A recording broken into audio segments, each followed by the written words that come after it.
Well, Shabbat Shalom. Welcome to part 2. It wasn't that Lillian pushed a wrong button. It wasn't a power outage. It's that the computer got frozen. Don't ask me why. And we needed to restart everything. So here we are. Let's continue. So let's hope that this time is going to endure until the end. You were thinking the same. Yeah, I was thinking the same. Let's hope the computer is going to endure until the end this time. Okay? Good. Yeah. So let's hope that everybody else is going to get the new link, the notification. Yeah.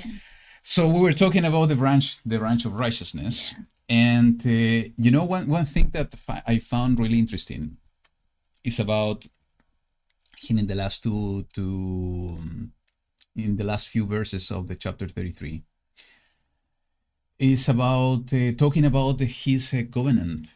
Again, what I was saying at the very beginning of part 1 is that what we say with our mouth is so important. And he made two important covenants, one with the house of David and the other one with the Levites, specifically with the house of Aaron. And that's why he's reinforcing that covenant here in this chapter, saying, "Thus said YaHuWaH, if you could break my covenant with the day and my covenant with the night." And what he's talking about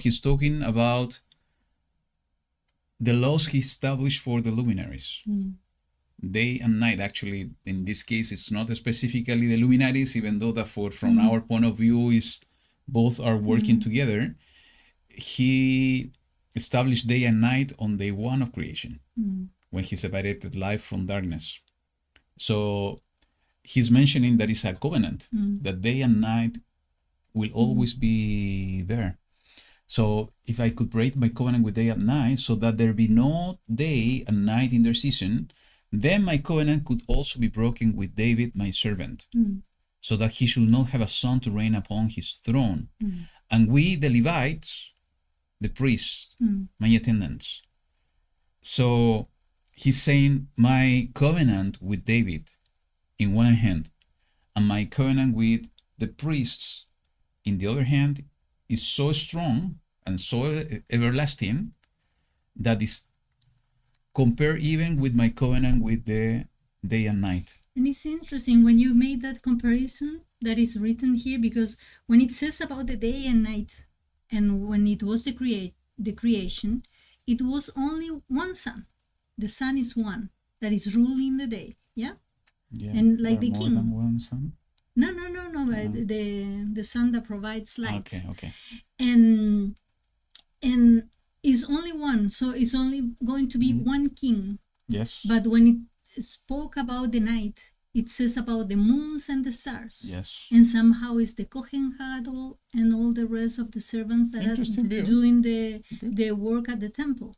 And somehow all the work in the temple, if we take it for the night, what happened to the human being during the day and during the night? During the day is restoration, during the night. So it's healing, it's bringing all the cleansing. So it's the same too. It's another parallel. So I was thinking about that. And it continues saying, just to reinforce the idea, as the host of the heavens is not counted, nor the sand of the sea measured, so I increase the descendants of David my servant and the Levites who attend upon me. And the word of YaHuWaH came to Jeremiah, saying, have you not observed what these people have spoken, saying, the 2 clans which YaHuWaH has chosen have been rejected by him? So what are these 2 clans? In my point of view, is the same 2 that he's speaking in the previous verses. The kingship and the priest. The kingship and the priesthood. So people saying, there is no more king. He has rejected the king. That's why the Babylonians are attacking us. He has rejected the priest, so there's not going to be more priesthood because the temple is going to be destroyed according to your word, Jeremiah. But he's saying no.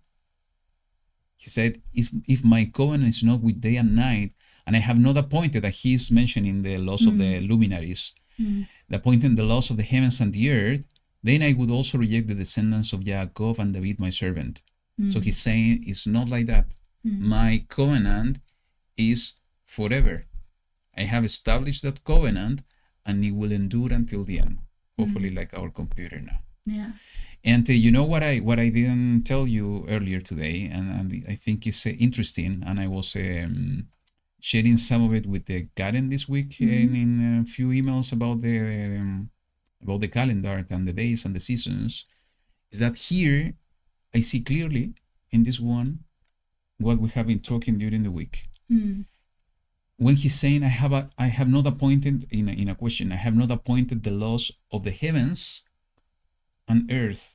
In the way that I see this, that he is reinforcing the idea that there are instructions and laws he has established in the heavens, a set of laws for the heavens and the luminaries, and another set of laws to the earth. That's the laws of the heavens and the earth. And for sure, somehow they are working in synchrony, in harmony. But they obey different set of rules, specifically appointed to the luminaries in the heavens, and not only to the luminaries. It's for the heaven, completely the heavens, and the other for the earth. And that's really interesting, even to understand some different things about how to count the seasons, in my point of view. Good, I think let's move on. Chapter 34. So it says the following: the word which came to Yirmiyahu from YaHuWaH when Nebuchadnezzar, sovereign of Babel, and all his army and all the reigns of the earth under his rule, and all the people fought against Jerusalem and all its cities, saying, Thus said YaHuWaH, the Elohim of Israel, Go and speak to Sidkiyahu, sovereign of Yehuda, and say to him, Thus said YaHuWaH, See, I am giving this city into the hand of the sovereign of Babel, and he shall burn it with fire, and you shall not escape out of his hand, but certainly be taken and given into his hand. And your eyes shall see the eyes of the sovereign of Babel, and his mouth shall speak with your mouth, and you shall go to Babel. But hear the word of YaHuWaH, O Sidkiyahu, sovereign of Yehuda. Thus said YaHuWaH concerning you, You shall not die by the sword. In peace you are to die.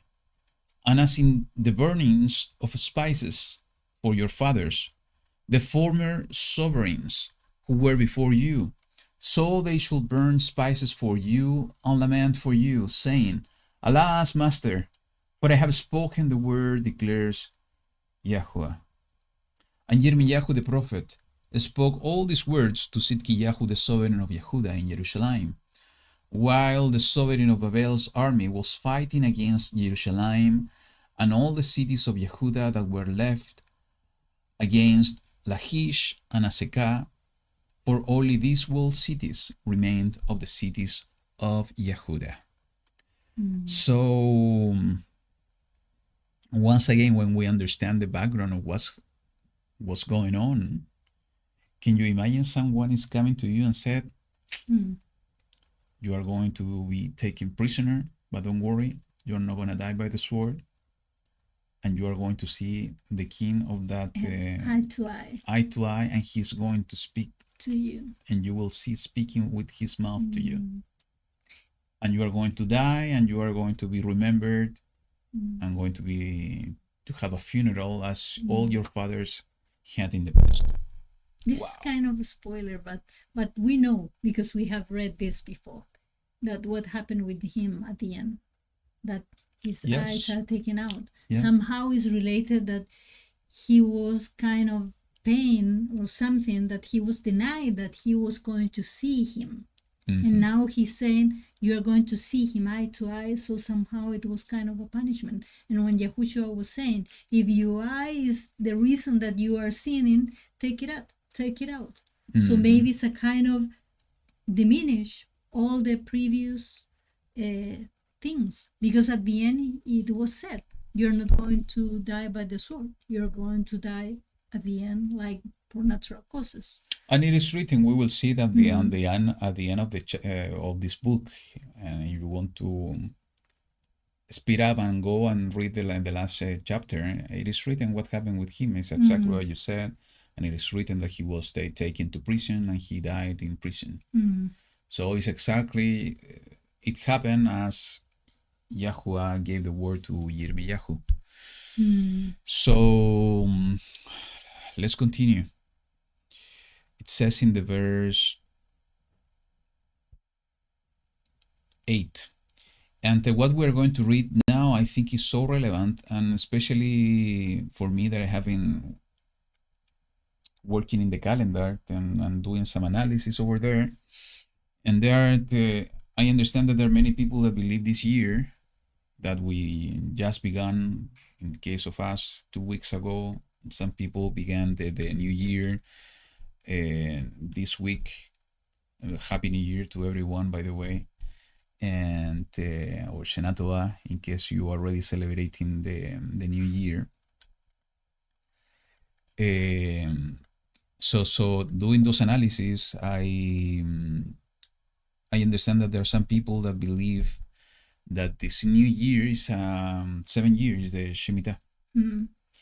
And when I was doing this analysis, I tend to agree that this could be, I'm not saying it is, but it could be Shemitah year, a year of release, which is so relevant because we will read now about the Shemitah year is connected to freedom, as we were reading in the chapter 33, and as the song we put without even knowing was speaking about freedom. And this is exactly what we are looking for. We are looking for the freedom from slavery, physical freedom, because the spiritual one is already there, is open. We have an open invitation for that. So I think it's relevant because we are going to read exactly about the year of Shemitah. So it says the following in the verse 8. The word which came to Yirmiyahu from YaHuWaH, after sovereign Sidkiyahu had made a covenant with all the people who were at Jerusalem to proclaim release to them. That everyone was to set free his male and female slave, the Hebrew man and the Hebrew woman. No one's to keep a Yahudi, his brother, enslaved. And when all the heads of all the people who had come into the covenant heard that each one was to set free his male and female slaves, and not keep them enslaved any longer, they obeyed and released them. But afterward, they changed their minds and made the male and female slaves return, whom they had set free, and brought them into subjection as male and female slaves. So you see the connection to the story I was reading in the book of Shofetim, Judges, somehow the connection to what we say with the mouth. In this case, they made a covenant. And it's so relevant because it's connected to the covenant of releasing people. I don't know if they did it exactly in the year of Shemitah.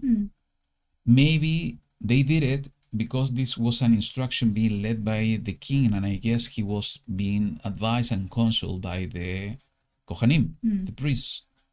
So most probably they did it in the year of Shemitah, and that's why, the reaction of YaHuWaH was a good reaction, as we are going to see. But it's like what is written in Yeshayahu, in Isaiah. These people serve me with their lips, but their heart is far away from me. They said that they were going to do it. And again, they spoke out those words with their mouth. And that's so important for YaHuWaH. But at the end, they did something different.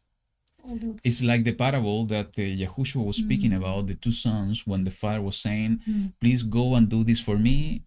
And the first one was saying, no, forget it, I'm not going to do it. But later on, he did it. And then he went, and the first one was rejecting. The father went to the other son, I need you to help me, go and do this. Yes, daddy, don't worry, I'm going to take it. He was speaking that he was going to do it, and he didn't. He didn't do it. It's the same thing. So here we see that they are walking backward, basically, from what they committed.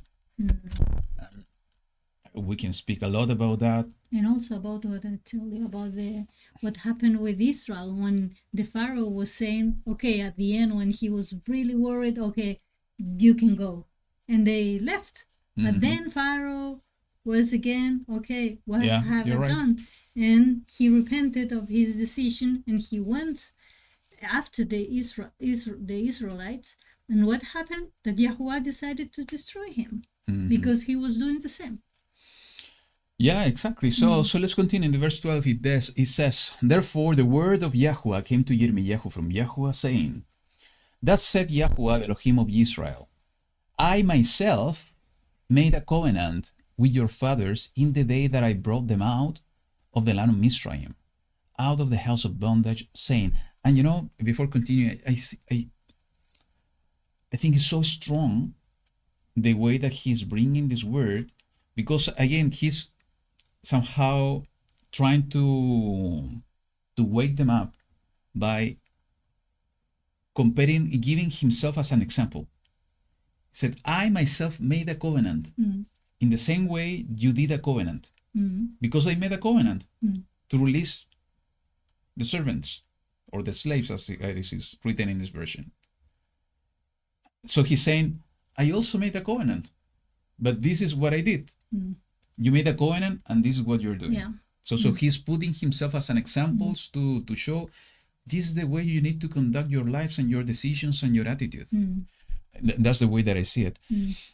With your fathers in the day that I brought them out of the land of Mizraim, out of the house of bondage, saying, at the end of 7 years, and he's reminding that the release is coming from his covenant, at the end of 7 years, each one should set free his Hebrew brother, who has been sold to him. And when he has served you 6 years, you should let him go free from you. But your fathers did not obey me, nor incline their ear. And you recently turned and did what was right in my eyes, each man proclaiming release to his neighbor. And you made a covenant before me in the house which is called by my name. So now we are getting more details, because it was not only a proclamation from the king that needs to be done. They made a covenant, and they did it in the temple. Yeah. Okay? But you turned back and profaned my name, and this is so strong, because as we were talking earlier, most probably when they were making the covenant, they made the covenant in the name of YaHuWaH. So by breaking the covenant, they are profaning the name of YaHuWaH, and it's not the prophet, not us the one saying, is YaHuWaH himself saying, because you have turned back from what you promised, you are profaning my name. This is so delicate, and once again, is reinforcing the message of the importance of the word that are going out of our mouths. The covenant they made was not only the action, that we will read what they did later, but is they committed to do something with their mouth and their words. And each one of you took back his male and female slaves, whom he had set free, and their pleasure, and brought them into subjection, to be your male and female slaves. And we know that according to what was the instruction at the end when they were going to be set free, YaHuWaH said that also what happened in the case that someone is being free but he still wants to be with the master.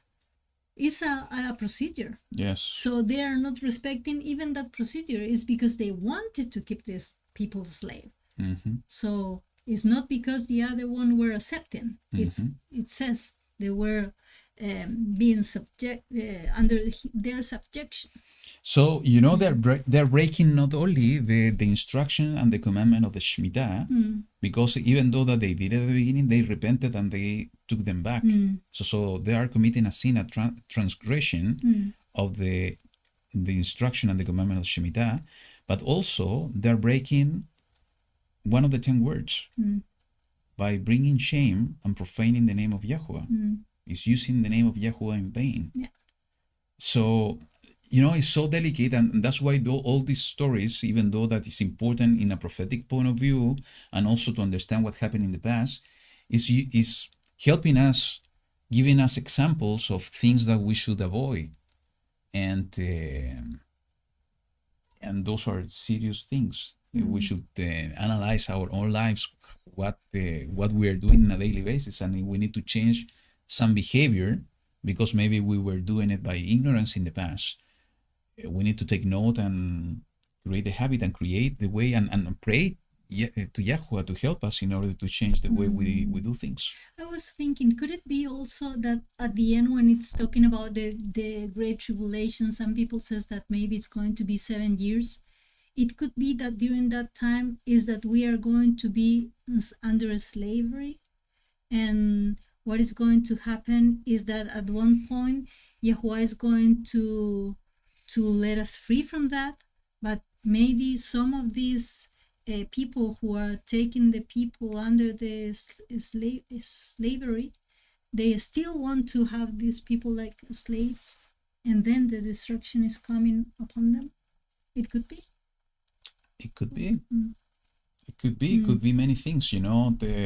It's a parallel. What you're saying is right in the way that we see what's written in the book of Revelation about the system of the beast. The only fact that the anti-Mashiach and the second beast are going to impose a mark is a kind of mark of ownership. It's to make people is property. A property is slavery at the end. So, and what they are going to do is to persecute those that are not going to be under subjection. So it's the same thing. And what Yahushua is coming is to set us free. So that's why it's so relevant. And many beliefs, and including myself, it's that, and I like what Karen said. It says trafficking of souls, and that's exactly what it is.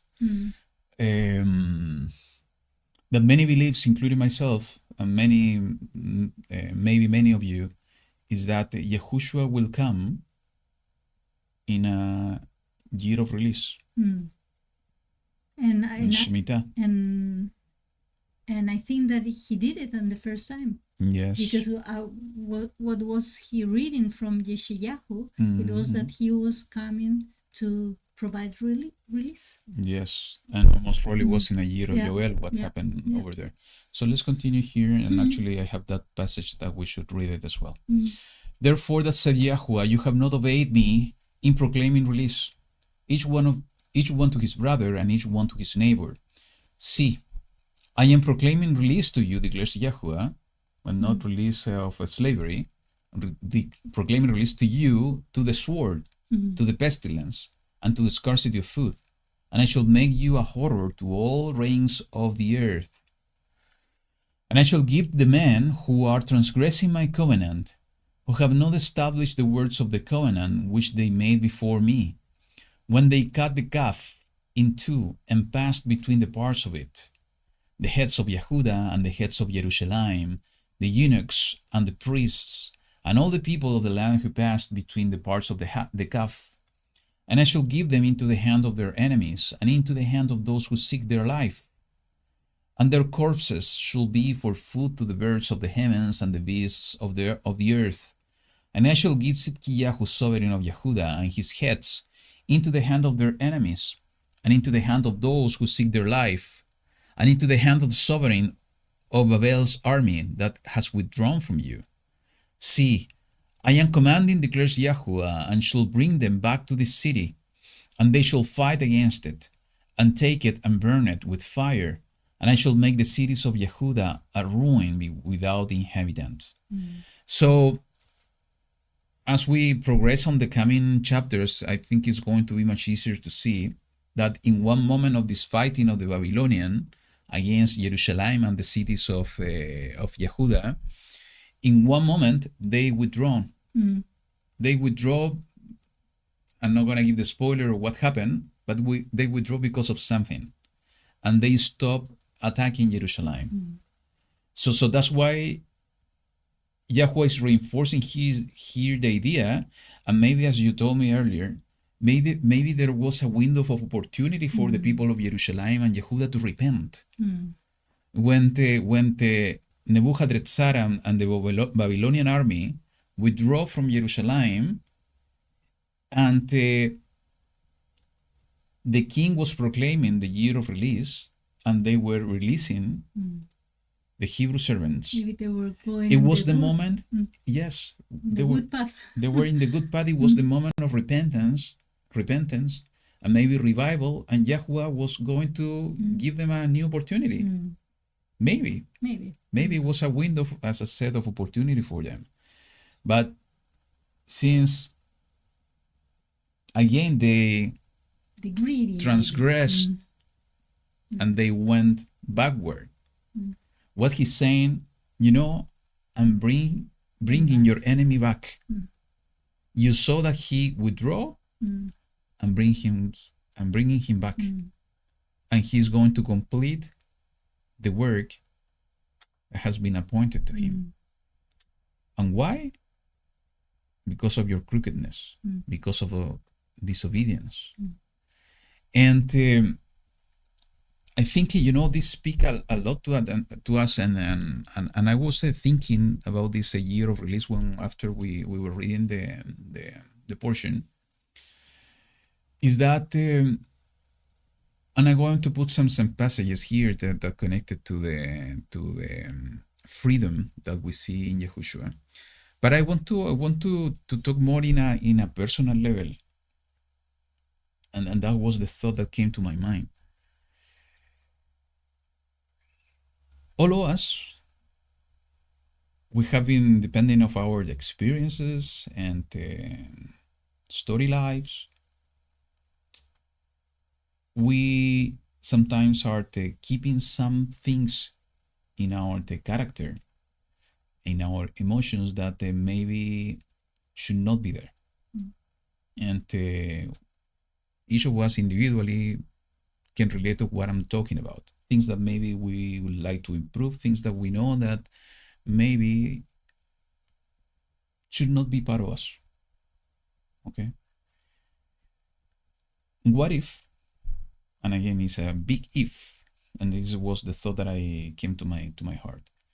What if is that in the same way that we are releasing, and we have these instructions of releasing in the year of Shemitah, that maybe in this temple, we need to take the opportunity of those years Shemitah and release those things.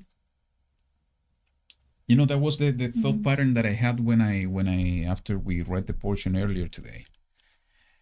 And was a kind of a wow moment to me, is that because if that's the situation and that's the way forward, and we connect and we relate to the portion that we're reading, oops. Yeah, it could be that if we don't make that decision of releasing, maybe we are doing the same. We are doing the same. Every time that we commit to change, but at the end, we don't do it. We don't do it. You're speaking to me. I'm speaking to myself first. but you see my point? Yeah, I see it. So maybe let me rephrase it to make it to say it differently. Maybe YaHuWaH is giving us a window again of opportunity every 6 years, or so every 7 years actually. Actually, it's every 6 years, because the 7th year is the one from the next cycle. So 7 is 1 at the same time. It's the beginning of the cycle. So every 6 years, the following year, he's giving us this window of opportunity to make a commitment to release those things that maybe should not be under slavery, and to release it and to make a commitment, but to fulfill that word. Could it be that, since you are talking about that every 6 years somehow, that we have that release, that he gave us that opportunity to do it once, maybe twice, but at the third time, if we don't do it, okay, sorry, but you're discarded somehow, and maybe that's the mark. It could be. When he said, the number is from the human, and we know that human and is us. I like the way you think. Yeah. But that's another rabbit trail. That's another. Yeah, but I don't know. Yeah, somehow it could. Yeah. But the point is that about releasing things, and again, it's a big if at the beginning, because it's not a say YaHuWaH. It's something that came to my heart earlier today. I think we should pray about it, because maybe something happened. That's why we have cycles, we have rhythms, and special things happen in special moments. We are not with feasting every day. There are specific days for feasting because we are celebrating something. And we can bring many examples on the same. So there are cycles, rhythms, and maybe this is a window of opportunity, not only for physical release, it's for emotional release, it's for the spiritual release. And maybe we are not taking advantage of that. And beside that, as you said, and that was my oops moment, maybe we are committing ourselves to do changes, but at the end, we are not really committed, and we are turning back.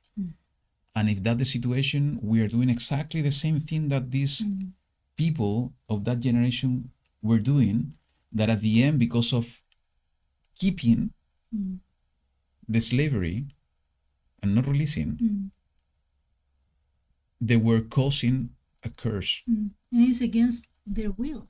So it's different if they're releasing and they want to stay. That is something completely different. And it's a year of release appointed by YaHuWaH. I have appointed this year of release, so maybe we should take it seriously. Because now, if we think on how we can apply this commandment in our days. Do you have a slave? Do you have a servant? No, myself. But maybe the things that make me a slave is what you said. Things that I need to... But that's my point. Physically speaking, we are not having a servant, as we see here, because there is not a Hebrew man or woman that has been sold to you because they were poor and a way to help them. Okay, you took them. But that's not the situation. Yeah, maybe some people they have. Maybe they have. Like their work position and things like that. And if you own a company, all this way that the companies works today, I think for me, we can relate to the instructions for sure. But I'm speaking specifically about your case or my case. We don't. No. But the release, I think, is going beyond the physical. Yeah. And the way to understand this is exactly what you remembered. If we go to the book of... And maybe it's a kind... Remember when Rob was talking about this thing about the forgiveness. When you don't have the forgiveness in your life, even though you maybe are the person who commit the offense or receive the offense, if you don't have forgiveness, then you have kind of a bond of having and you are a slave of that. That's true. So maybe it's also connected with that. Yeah. So how we can understand and confirm that the releases are not physical only, but spiritual? It's exactly what you remember. Is what Yahushua was reading from Yeshayahu. And it's written in the book of Luke, chapter 4. And the scroll of the prophet Yeshayahu was handed to him, and having unrolled the scroll, he found the place where it was written. I think he was looking for that place because he wanted to say and to make a statement somehow. And he was reading, "The Spirit of YaHuWaH is upon me, because he has anointed me to bring the good news to the poor. He has sent me to heal the brokenhearted, to proclaim release to the captives, and recovery of sight to the blind, to send away crushed ones with a release, to proclaim the acceptable year of YaHuWaH." So he came to proclaim release to the captives. We have to do the same. That's why he sent all the people to say, proclaim the good news. Yes. Do the same. So it's the same. If we are not doing our part, we are not helping to people to be free. Continuing with the same topic, in the book of John chapter 8, verse 31, he said, So Yahushua said to those Yahudim who believed him, if you stay in my word, you are truly my taught ones, and you shall know the truth, and the truth shall make you free. They answered him, we are the seed of Abraham, and have been servants to no one at any time. How do you say you shall become free? And the answer is quite clear. Yahushua answered them, truly, truly, I say to you, everyone doing sin is a servant of sin. And the servant does not stay in the house forever. A son stays forever. If then the Son makes you free, you shall be freed indeed. I know that you are the seed of Abraham, but you seek to kill me, because my word has not place in you.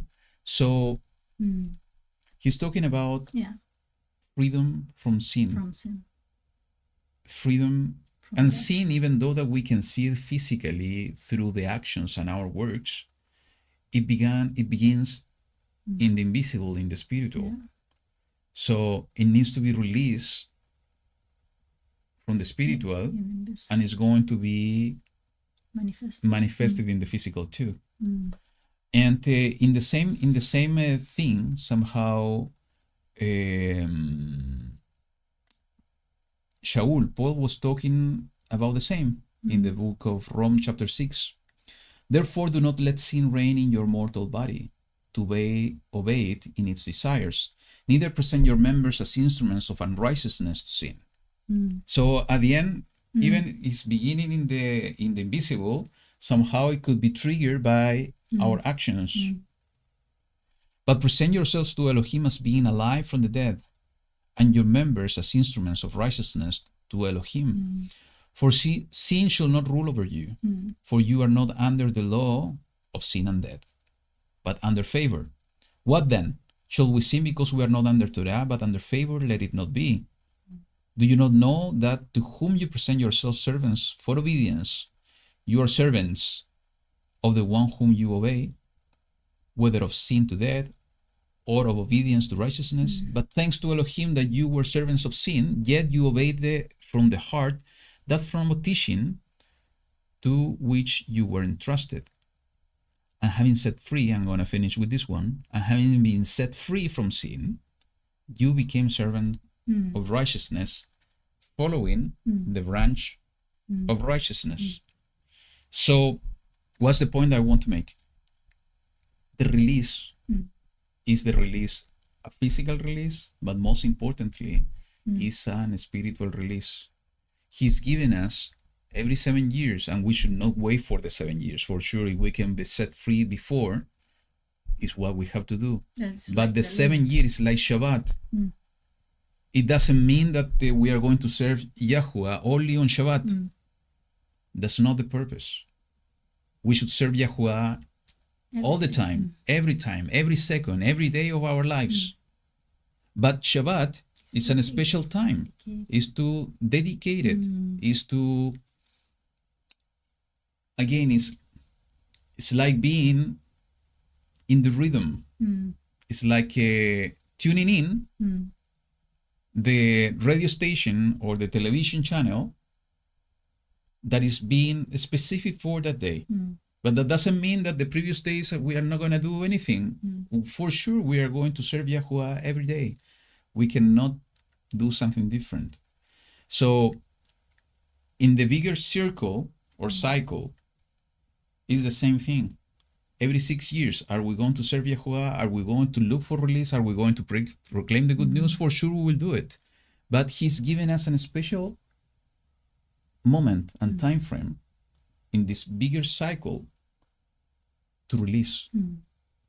Is to put down anything that is being slaving us from within.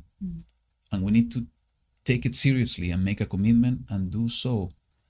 If it is caused by sin, we have the words over there. YaHuWaH was the one proclaiming sin, and he's given us the way out from sin. It's something else that somehow is not allowing us to shout out loud that I am free, because he's given us freedom. We need to analyze this and to give it. We need to look for release of those things. And if this is a year of Shemitah, we have no ways to confirm yet, but it could be based on the movements of the moon and calculations done for many years. It could be that maybe this is a Shemitah year. Maybe it's an invitation for all of us. And maybe that's the reason also that we were reading this passage today. That maybe it's an invitation that we need to, in a way, to put order in our houses. In a way to put order in our houses. And we have been speaking about that for a while already. Is that he's giving us, YaHuWaH is giving us, once again, a window of opportunity to release those things that somehow has been enslaving us. Because Yahushua is saying, I came to proclaim release to the captives. And this is part of the Torah, is part of the commandment. And though that we are not being completely free from the system of the world, we know that he's coming soon in order to bring complete release. But in this time, even though that, as we said at the beginning, we see the world falling down and being destroyed because we see the word being fulfilled and prophecies being fulfilled before our eyes, he's giving us the opportunity to be released from those things that are oppressing us. And it's up to us to decide, am I willing to release it? Or I'm going to take it here. And I'm going to continue in the next 6 years with this thing in the heart. I think it's food for thoughts. And we should take it seriously to see if this is exactly what he wants us to do. Last thing is just for clarification. What I have here is the branch of YaHuWaH. They said that they were cutting the calf in two and passing through the calf. And that we have Lilian and myself, we have a strong debate and shouting and even with the, throwing some, No, some stuff to each other. But I remember something, just so kidding. I make a very strange connection because usually I don't know why I made those kind of connection.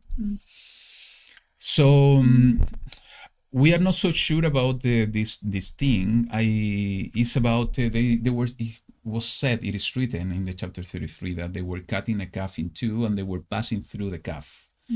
I didn't see Any connection. I didn't see that was written as a bad reference of what they did. And Lillian saw that was a bad reference, but I think we got to a middle ground. The point is that by doing a mental analysis or trying to remember where we saw something similar. And maybe they took it as a tradition to do this for covenant. The two of us immediately, we remember something. And when we saw something similar, it's in the book of Genesis. And I'm going to finish with this because I think it's a beautiful story. And this was when YaHuWaH settled a covenant with Abraham. And even he had not changed his name yet. It was called Abram.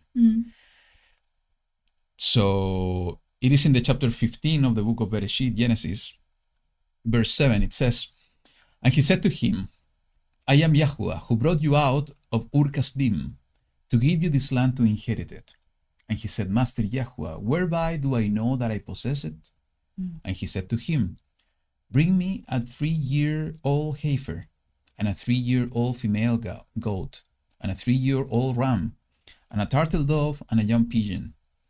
And he took all these to him and cut them in the middle, and placed each half opposite the other. But he did not cut the birds. And the birds of prey came down on the carcasses, and Abram dropped them away.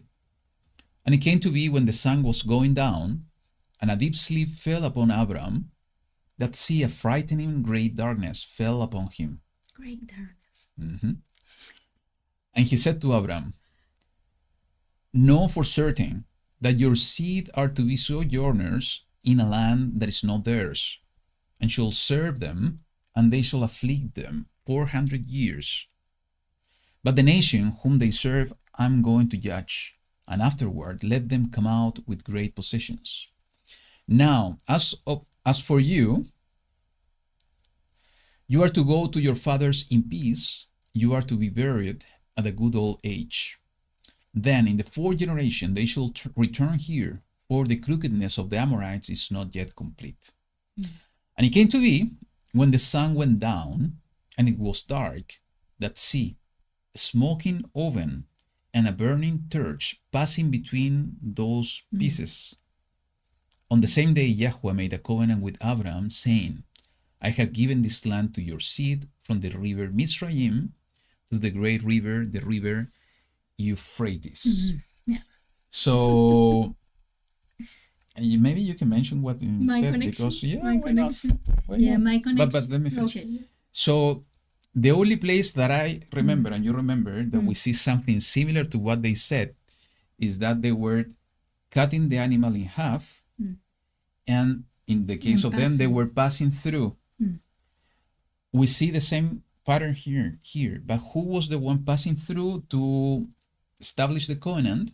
It was the fire. It was the fire, and the fire representing, We know.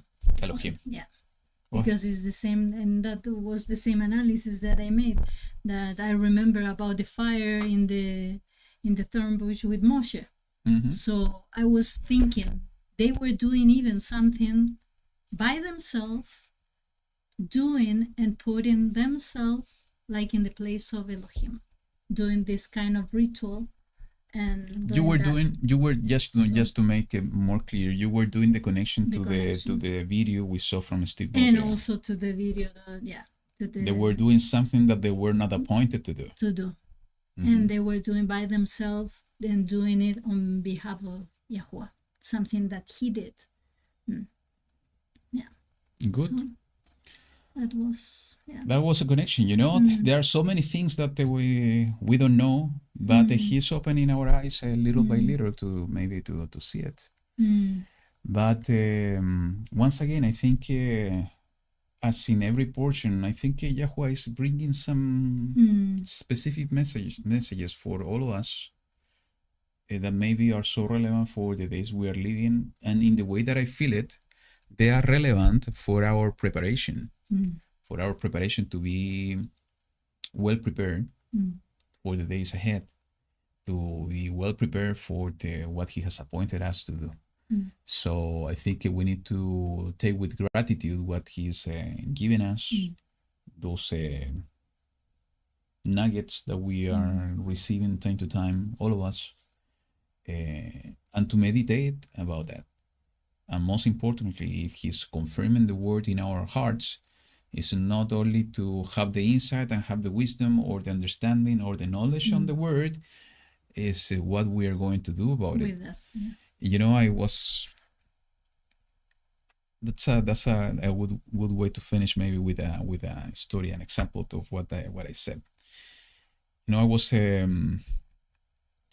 very upset this week because of in my job, because the team managing the finances were showing me some numbers a few weeks ago, and we had a meeting this week, a call, and they were showing me lower numbers, and I already made a commitment myself to reach certain numbers. And I was very mad because how come I received a wrong information, and now I made a commitment I was not going to be able to fulfill. And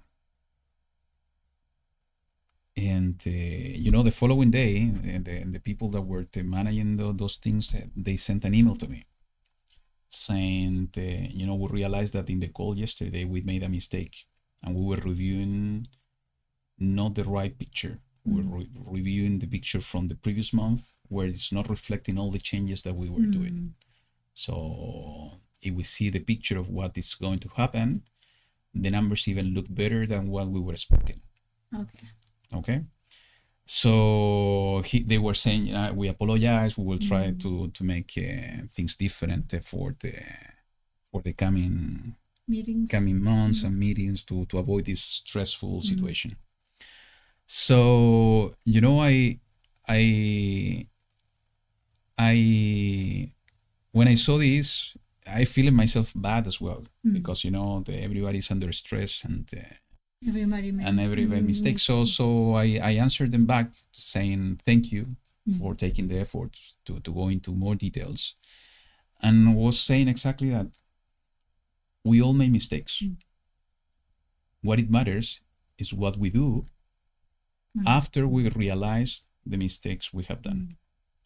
And I said, you have done great, because you realize about the mistake and you take the right actions in order to revert the situation. And I think that's really important for us. YaHuWaH is the actions we take when we realize about things. It's the important matter when we are ignorant sometimes, but when we realize about the situations we have done, when we are not ignorant anymore, that's the moment of truth. It's what are the actions we are going to take when we realize about it. So it's the same thing with the word that YaHuWaH is bringing to all of us, and maybe these little nuggets that we are studying every time, every week, is that it doesn't matter what we have learned. It matters. Don't take me wrong. It matters to increase in knowledge and in the knowledge of His truth. But what really matters is what we are going to do with that knowledge. If we are just meditating on that, okay, we are going to grow in knowledge, but we are not going to be wise. Wisdom comes when we take that knowledge we have inside, given by YaHuWaH, and we put that knowledge into practice. It's in that moment when real wisdom is coming, because we are manifesting the word of YaHuWaH through our actions. So take that in consideration and pray about it, everything we are studying every week. Because if YaHuWaH has appointed us in this generation, and He has allow us to continue with these studies and not to resume the cycle of Torah as we were doing in the past, and He put in our hearts to continue with the rest of the books, and it results that we have been studying relevant books like the book of Isaiah and Jeremiah, that are so greatly connected to things that we see happening in our times. We should consider that everything that we are discussing, and not because we are saying it, is you are participating in all of this. You are providing also a lot of insights in the chat for all of us that are joining here. So it's all of us growing in this walk. If He's giving us these insights and these words, and He has allowed us to get to this point, we should take it seriously and meditate on all those things, and to implement in our day-to-day those insights, because that's going to be the only way that we are going to grow to the stature and character of our King and Savior, the Messiah, Yahushua HaMashiach. So just to consider, and more food for thoughts. Yeah. Good. Final words for today. I'm going to just to make a request from and give you the greetings of our sister Yudi, that she is in prison right now. She sent you all her blessings, that YaHuWaH is with every one of you during the times that we are living, that if you could continue keeping her in your prayers for a soon release. That's why you were mentioning about this, about the release. And if any of you is being touched and you want to have a contact, like by written email or electronic email, or maybe consider to provide a small donation, if you feel that in your heart, just contact us and we are going to provide you that information. But in the meantime, that if we can pray for her and for all the people that is going to be around her, because I think that she's there maybe with a purpose, like everybody is in the location that we are currently in with a purpose to be a little reflection of the light of our Father, that He wants us to provide that little light. Yes. Good. So if you are being led in your heart to be some of those that are going to be in contact with the Yuri, shoot us an email, and we will give you all the details of how to do it. And prayers, I think, that are the most important ways. Absolutely. To keep her in your prayers. Good. So, final thing. It's a good thing I remembered. I have been receiving some emails about asking for the calendar we will follow this year. The calendar is not yet ready, but let me show you something. If you go to our website here, and I'm going to put this in the chat. So that's the link to the website. If you go to the website here, yes, and scroll down, when the calendar is ready, you can get a copy here, but it's not ready. It's still the one from the last year. But here you have this big letter saying upcoming 2025 feast days. Click here. You just do a click over these letters, and it's going to open. When my internet connection is faster, it's going to open this screen with this chart. It's a picture. You can download this one with all the days for the feast and the moedins that Lilian and myself, are going to be keeping this year. Okay, so that's why, Pesach, we're going to be keeping it on the coming Tuesday next week, March 25 at evening, and then you have all the rest for the entire year. Okay, so in case you want to have this information in the meantime, while I'm releasing the calendar, once again, go to the website, the homepage, scroll down, click here in this upcoming 2025 feast days, and it's going to open this one, and you will have all the information in the meantime as a reference of what we are doing this week. And as you can see, this is the screen of YouTube. I see 28 of you connected and 17 likes. So help us with the likes, because that's the way this platform works. So in order to spread this message to other people that maybe are needing this news only as one, but we know that the promise that it says that only if one more people is going to listen, that it's something good for their kingdom. Absolutely. So I think it's enough from our self-talking. Yeah. But it has been a good and blessed time together, and I hope you will continue enjoying your Shabbat, and we are going to be able to see each other next week. Remember, next week is going to be the same timing as today, until we clarify, as I said in the part 1 of today, that we need to define a new schedule. So, but in the meantime, next week is going to be at the same time. Good. So thank you so much. YaHuWaH be with you all. See you next week. Shabbat Shalom. Shabbat Shalom. Bye-bye.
וטופות הרים לו, בידו מחקרי הארץ, וטופות הרים לו, בידו מחקרי הארץ, וטופות הרים לו, בידו מחקרי הארץ, וטופות הרים לו. וכמה פניו בתודה, בזמירות נריע לו, כי אל גדול אדוני. וכמה פניו בתודה, בזמירות נריע לו, כי אל גדול אדוני.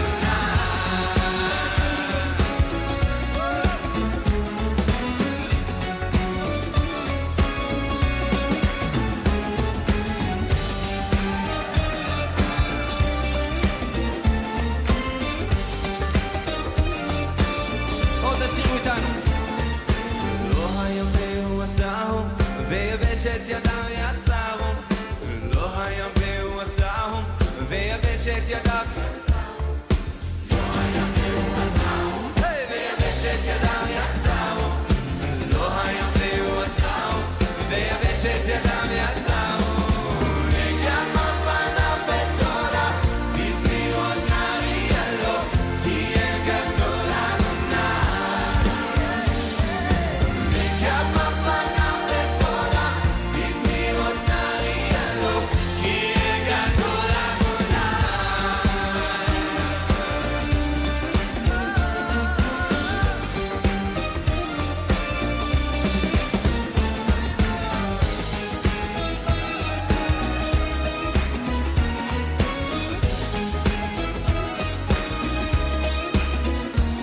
השתחווה ונכרע, נברכה לפניו עושנו. השתחווה ונכרע, נברכה לפניו עושנו.